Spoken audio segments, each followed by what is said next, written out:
Bonsoir, c'est Alexandra Brazzaville. Ce soir, je vais vous parler de chiffres, car j'entends beaucoup d'inexactitudes dans les médias. Il n'y a pas 1% de la population française qui est transgenre, ça serait 700 000 individus. Ça n'est pas le cas. Il y a exactement 180 000 personnes qui se déclarent transgenres ou non-binaires en France. C'est déjà beaucoup. Par contre, au niveau planétaire, au niveau de toute la Terre, il y a effectivement entre 1 et 1,23% des êtres humains qui sont transgenres, transsexuels ou qui ont un statut assimilé. Il faut rétablir ce chiffre.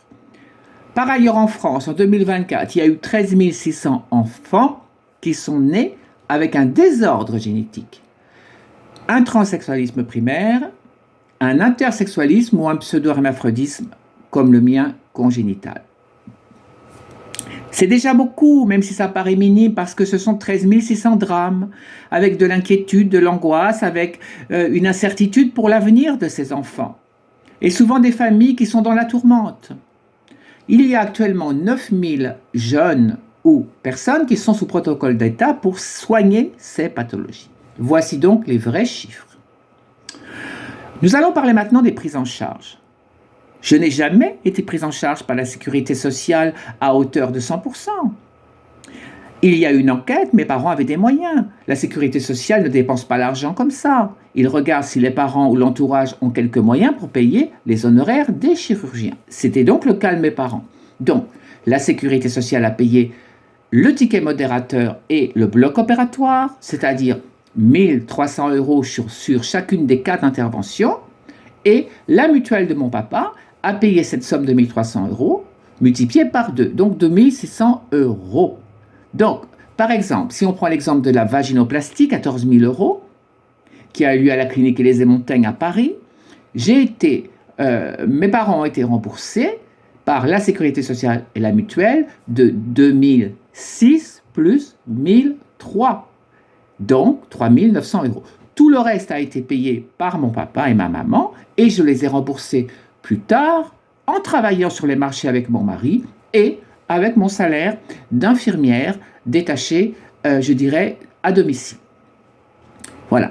Quant à la chirurgie esthétique n'est pas prise en charge, c'est la chirurgie réparatrice, reconstructrice, qui par exemple va rétablir un nez avec une déviation de la cloison nasale, une disgrâce qui fait que ces personnes-là ne peuvent pas sortir dans la rue parce que leur visage ne concorde pas, excusez-moi, avec leur sexe. Voilà. Mais c'est pris, alors là, je vais vous dire, en charge même pas à 10%. C'est rien du tout. Hein. Pour vous donner un exemple, quand il a fallu me recentrer les seins parce que mes seins naturels partaient sur le côté, dû à une cage thoracique un peu plus large, pareil, la sécurité sociale a payé 1 000 € sur 6 000. Tout le reste, ce sont mes parents qui ont payé, moi qui ai remboursé. Donc, il ne faut pas non plus dire des choses qui sont inexactes. La sécurité sociale n'est pas une institution de bienfaisance. Elle est là pour aider les personnes qui en ont besoin, les personnes souvent nécessiteuses et indigentes. Quand une famille a des moyens, il n'est pas question d'utiliser cette institution comme ça. Le contribuable aide par des prélèvements pour que la sécurité sociale paye pour les personnes qui n'en ont pas les moyens. Mais enfin, il faut rester raisonnable. Ça n'est pas non plus un dû. C'est une chance que nous avons par exemple aux États-Unis où si on a de l'argent, on se soigne. Si on n'en a pas, eh bien écoutez, hein, on fait rien du tout et souvent on tombe malade, voire pire. Donc, je voulais absolument ce soir rétablir quelques vérités.